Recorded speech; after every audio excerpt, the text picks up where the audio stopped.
ባክቴሪያ አይደለ ምን ያገረሻል? ይመከራሉ፣ በተግባር ያውሉታል። አንድ ቀን ደግሞ አዩባ ሲሪየስሊ አሁን ስላሳለፍነው ታሪክ ማውራት አለብን። የሆነ ቀን ተሰብስበን እንደዚህ አሪፍ ክፍሉም ደብግኝ ግዴታ ነው። በእነዚህ ሰዎች መማር ያለብን። ሰላም በቴሰብ እኛም መማር ካለብን እንማራለን። ጤና ይስጥልኝ። ቀርቃ 765 ቆይ ናቸው። ሰላም ነው ወንድሜ። የገንዘብ እርዳታ አይደለም አይደል? አረ ገንዘብ አይደለም አቡ። አዎ እኮ ኧረ አትበለኛ። መጠየቅ እኮ ግዴታ ስላለብኝ ነው። የምችለውንና ማልችለውን እኔ ስለማቅ ነው። ለዛ ነው ወንድሜ። እሺ የገንዘብ ካልሆነ ሂድ። እሺ አላህ ያክብራችሁ ሁላችሁ ነው። አሚን አሚን። እሺ አቡ፣ ሰው ገንዘቤን በልቶኝ ነበረ። ገንዘብ ተበልተህ? ማን ነው የበላ? ገንዘብ ተበልቼ ነበረ። ማን ነው? ምንድነው? አስረዳኝ። የበላኝ ከመጀመሪያው ጀምሮ የበላችኝ ባለቤቴ ናት። እንዴት?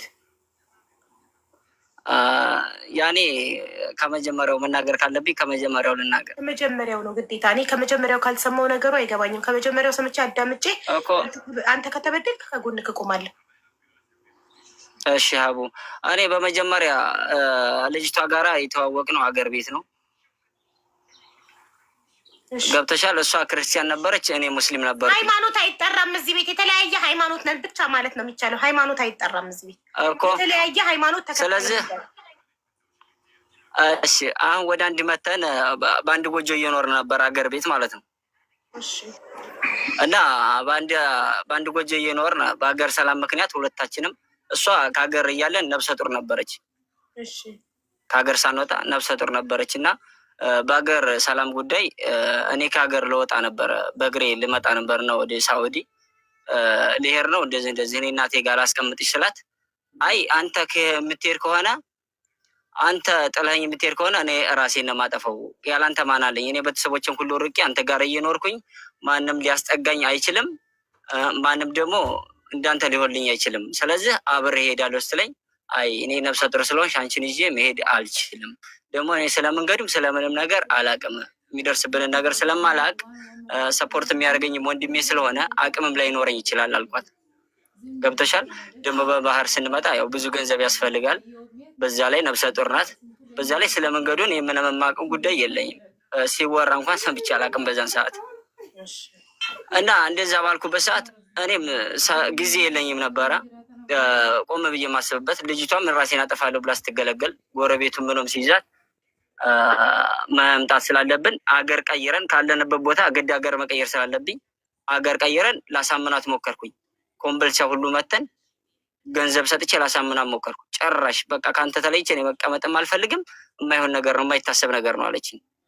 ከዛም በኋላ ያ ነገር በቃ የሆነ ይሁን ብዬ እኔም ወንድሜን አሳምኜ ሰፖርት እንዲያደርገኝ ወንድሜ ከሆንክ እንግዲህ ከና ሁሉ ነገር የተወደኛለህ ብዬ አስባለሁኝ። ስለዚህ እኛ ሁለት ነን፣ እንደዚህ ጥዬ መምጣት ስለማልችል ሰፖርት የምታደርገኝ ከሆነ እንመጣለን ብዬ ነገርኩት። ኋላስ እኔ ወንድሜን አደጋ ላይ መጣል አልፈልግም። እኔ እሱ እንደማይሆን አውቃለሁኝ። ኢትዮጵያ ተቀምጠ እንደዚህ አደጋ ላይ አንተ መጣል አልፈልግም ብሎ ሁለታችንንም ወደ መንገድ ያስገባናል። ሀቡ ወደ ሳውዲ በባህር ማለት ነው። አንተንና ፍቅረኛህን? አዎ ሚስቴ ናት፣ የ80 ሚስት ናት። ተጋብተን ተፈራርማችኋል? ተፈራርበናል። ወደ አንድ መተን ወደ እኔ ጠቅለሌ ወደ አንድ መተን ከዛ በኋላ ነው ሁሉም ነገር ነው። ከዛም በኋላ ልጅቱ ወደ ባህር ከተሻገርን በኋላ ሁሉም ነገር ጥሩ አልመጣልንም። ሀቡ ነብሰ ጡር ስለነበረች በጣም ታመመችብኝ፣ ተንገላታች። ጓደኞች ነበሩኝ ጥለውኝ ሄዱ። እኛ ግን መሄድ አልቻልንም ነበር፣ እሷ እየታመመች ነበረ። ገብተሻል? በዛን ሰዓት በመንገድ በጣም ተሰቃየን፣ እኔም እሷም። በዛ ምክንያት ደግሞ ሰዎች እሷን ፈላጊ ምንም ስለነበረ ተጣልቼ ሁሉ ተደብድቤያለሁ። እኔ ብር ከዚህ ሁሉ እያስላኩኝ። ፈላጊ ማለት እሷ ሴት እርጉዝ ሆና እንኳን በሌላ ነገር የሚፈልጓት ወንዶች ጋር ትጣላ ነበር አንተ? አዎ ተደብድቤ ወላሂ 6 ሆነው መተው ነበረ። ወር ከምናምን ተኝቻለሁ። እግሬ ታልቶ። ኢትዮጵያኖች ናቸው ሌላ ዜጋ? አዎ ኢትዮጵያዊ ናቸው። እግሬ በፈራድ የሚባል ምሳር አለ፣ በምሳር መተውኝ ወላሂ ተኝቻለሁኝ። ወር ከምናምን መሄድ አልችልም ነበር። እዛ ተቀምጬ ራሱ ሰፖርት የሚያደርገን ወንድሜ ነው። ከዛ 6 ወር ነው የማን እኔ እሷን ጥዬ አልሄድም ብዬ እየደከመችብኝ ሆዷም ስለገፋ 6 ወር የማን እሷን ብዬ ያ የሚያገኘኝ ሰው ሁላ ለምን ራስህን አታድንም? አንተ በበረሃ እየተሰቃየህ ሁለታችሁም እየታያችሁ ከምትሞቱ ስንት ወሩ ናቸዋል። አንተም ሰውነት አለቀ እንደዚህ ብለህ በዛ ላይ ከጎንህ ጓደኛ የለህም ምን የለህም። ለምን ጥላሃት አትሄድም ብለውኝ እንኳን እኔ ጥያት ለመሄድ ፍላጎት የለኝም ነበር። በጣም ስለምወዳት እኔ እሷን ጥዬ መሄድ አልፈለኩም ነበረ።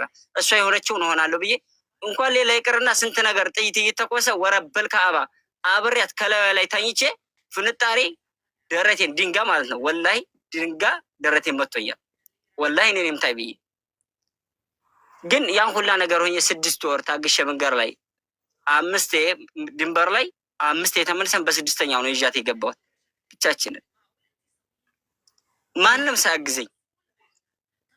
ገብተሻል ሀቡ?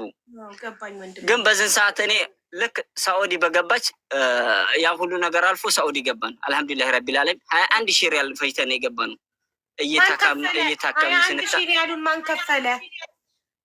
ወንድሜ ነው የከፈለልን። ሰፖርት ያደረገን ወንድሜ ነው። ከዛም በኋላ ይህን ሁላ ገንዘብ አፍሰን ገብተን አልሐምዱሊላህ ረቢል ዓለሚን ስንታመን ብር ልኮ ወላሂ በቢጣቃ ሳይቀር በምን ሳይቀር እያሳከበ እዛ ደረስን። ገብቶሻል? ገብቶኛል። ልክ ሳኡዲ በገባ በአንድ ወር ውስጥ ነው የወለደችው ሀቡ።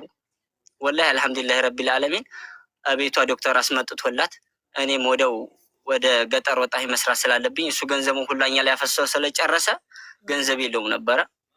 ገጠር ወጣሁኝ እኔ ማለት ነው። ገጠር የወጣሁት ምንድነው እሷን ማረስ ግመል ጥበቃ ፍየል እረኝነት አገኘው።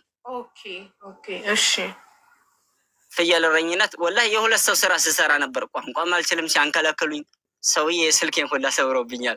ምንም ነገር ስለማላቅ ጂፕሴም ምናምን ሲለኝ ማሰሪያ በነዚህ ሀገር እኔ አላቅም።